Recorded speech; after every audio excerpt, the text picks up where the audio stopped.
Over the course of the last week, Disney has actually dropped a lot of awesome and breaking Disney dining news. The first major news that Disney dropped was 2 restaurants in Walt Disney World finally getting reopened. And the other one was finally getting the opening date of a restaurant that, I mean, let's face it, it's been 2 years since the original opening date was announced, and it's finally time for it to open. So let's jump into it.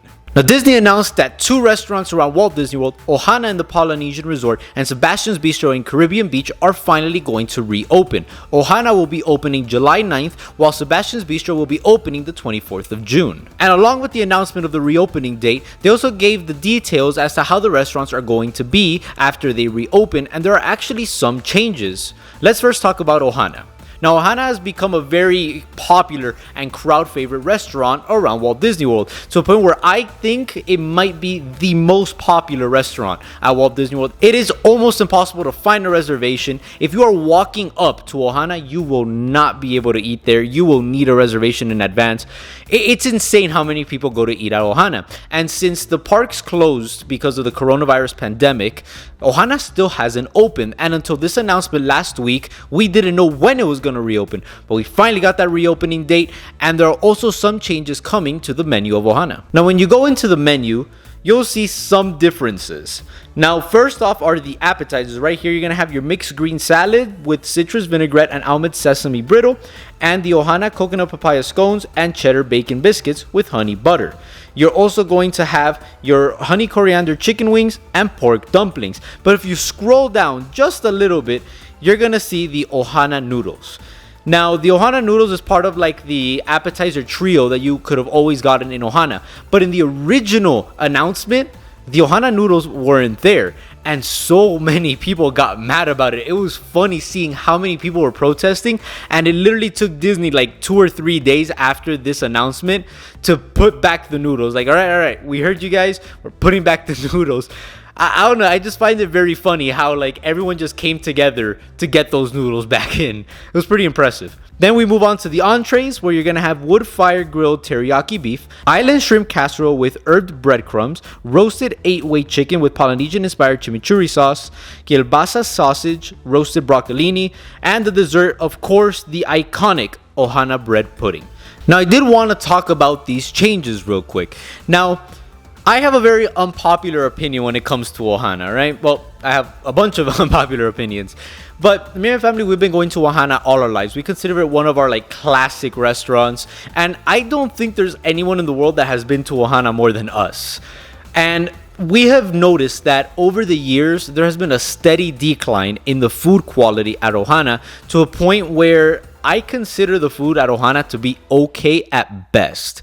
And I consider it to be a very, very overrated restaurant. Now, that's just based off of my opinions, my personal taste, and also my personal experiences. Of course, everyone has their own opinions.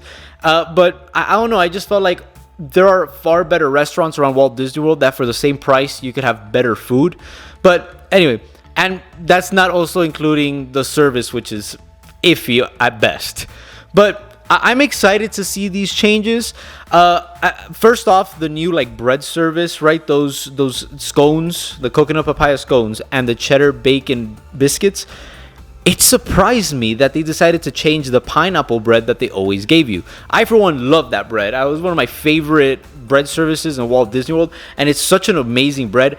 And I'm not gonna lie, I got kind of sad when I heard that it's not coming back, but I am excited to try those coconut papaya scones. That sounds interesting. Then you continue scrolling, and then you have like the trifecta of the appetizer skillet, and then the skewers that come after, where they have the wood fire grilled teriyaki beef. Now, this surprised me the most. I didn't expect them to change any of the entrees, but they decided to change up the beef. I, for one, was never a fan of the beef. Like the marinade that they used on it, I just kind of felt it to be a little weird, and I don't know, it just left a weird taste in my mouth. I never really liked it. So I'm excited to see that they're changing that up and also putting the teriyaki beef. Then you also have that like roasted 8-way chicken. The chicken before, it was kind of like a basic chicken, and I'm excited to see that it's not going to come with chimichurri sauce. That's going to be good. Like I just feel like it's going to be good, and hopefully they prove me right on that one. And the one that came to like the biggest surprise, in my opinion, is that island shrimp casserole. They decided to change the shrimp that you needed to peel, and I gotta say, those shrimp were actually really good. Yeah, you needed to put like a little bit more like work into it, actually like peeling off the skin of the shrimp, but it was definitely worth it because those shrimp were good. And it's interesting to see that they're not bringing it back. Maybe everyone starts complaining about the fact that the shrimp aren't back, and then they replace the casserole back for the shrimp. I don't know. But if they do keep this casserole, I'm interested to see what they're gonna do with it. It sounds interesting, and I'm excited to give the new Ohana a try. I just want to see what they're gonna do with the food. I also want to see if they do anything with the service, because in my opinion, that is what needs the most work done at Ohana. Now let's move on to Sebastians Bistro, which will be opening the 24th of June. And they have decided to change up the menu 100%, and it is now a prefixed menu. So it's going to be $29 per adult and $17 per children. And then you scroll down, you get the Taste of the Caribbean menu. Here they're going to give you their buttery house-baked pull-apart rolls with guava butter and caramelized onion jam. Now this sounds so good because their pull-apart rolls were actually very popular in Walt Disney World. A lot of people were saying it's one of the best bread services that you could have. And then they have guava butter. I've never heard of that before, but that sounds amazing. Like I said before, I'm part Cuban, and in order to be Cuban, you need to like guava. That sounds really good. I'm super excited for that. Right, then you get their spice necklace salad. It says mixed greens and kale with toasted pumpkin seeds, grilled pineapple, orange, spiced candied walnuts, and radish with key lime dressing. Then you have the Taste of the Caribbean, a selection of our favorite recipes inspired by the flavors of the Caribbean: oven roasted citrus chicken, slow cooked mojo pork with mango sambal, grilled flank steak with mojito relish with cilantro rice and beans, vegetable curry, and grilled broccolini. And then our celebrated house-made coconut pineapple bread pudding to close off the dining experience.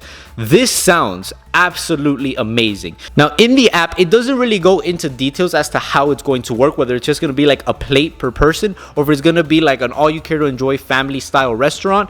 But regardless of what it is, it sounds absolutely amazing. And for $29 a person, this sounds like a great deal and like a huge like bang for your buck type of restaurant. Now it sounds really good. First off, the pull-apart rolls, those I've heard are amazing. I'm super excited for that. Then they have the Taste of the Caribbean, which has a lot of amazing sounding things: citrus chicken, mojo pork, flank steak. All of that sounds amazing. And if it is like an all you care to enjoy family style restaurant, this easily becomes one of the best valued restaurants on Walt Disney World property. Now there is another like enhancement, right? It says the Taste of the Caribbean enhancement. For $8, you can enhance your meal with an order of fried coconut shrimp with creamy chipotle dipping sauce. I mean, even adding that, you're looking at $37. That is not bad at all. That is amazing, especially for Disney standards. I can't wait to see how it is when it opens, and me and my family were definitely going on our next trip. Now let's move on to the other big dining news that Disney did release, and we finally got another opening date for Space 220. Now Space 220 is going to be a brand new restaurant right next to Mission Space. It's going to be part of like the expansion of that Mission Space Pavilion, and it was originally slated to open in 2019. It is 2021 and it still hasn't opened yet. Of course, there was that pandemic in the middle that caused all the parks to close, but we finally got another opening date from the Patina Group, which is the organization that is going to run Space 220. They're also the same group that runs Tutto Italia and Via Napoli and other restaurants in Walt Disney World property. But I am super excited to see this. I mean, I've been excited since they announced Space 220, and then originally they said, okay, it was going to open winter 2019. It never opened. Then they pushed it back to February 2020, and then they didn't open it then. Then the pandemic came, and they still haven't released an opening date. Well, finally we got it again. And now Space 220 is finally slated to open on fall 2021. Now this gets me super excited, and I do have a prediction. I feel like it's going to open around the 50th anniversary of Magic Kingdom and Walt Disney World. We already have Ratatouille's Remy Adventure opening on October 1st, along with the 50th anniversary of Magic Kingdom. And I feel like Space 220 is going to be like incorporated in that. Will it open on the 1st of October? I don't know. Will it open a little bit before or a little bit after? We still have yet to see. They still haven't given an exact date as to when it opens, but they already have job listings posted up. They already gave us the opening date. And you know what? I'm super excited for this restaurant. I think it's going to be an amazing addition to Epcot, and I can't wait to give it a try. Well, that's the biggest Disney dining news that has come up. Let me know in the comments below what you think about this news and which restaurant you're excited for the most. I would love to hear from you. Also, if you enjoyed today's video, smash that like button and hit subscribe. I upload a brand new video every Wednesday. Thank you for being part of the Disney family, and see you real soon.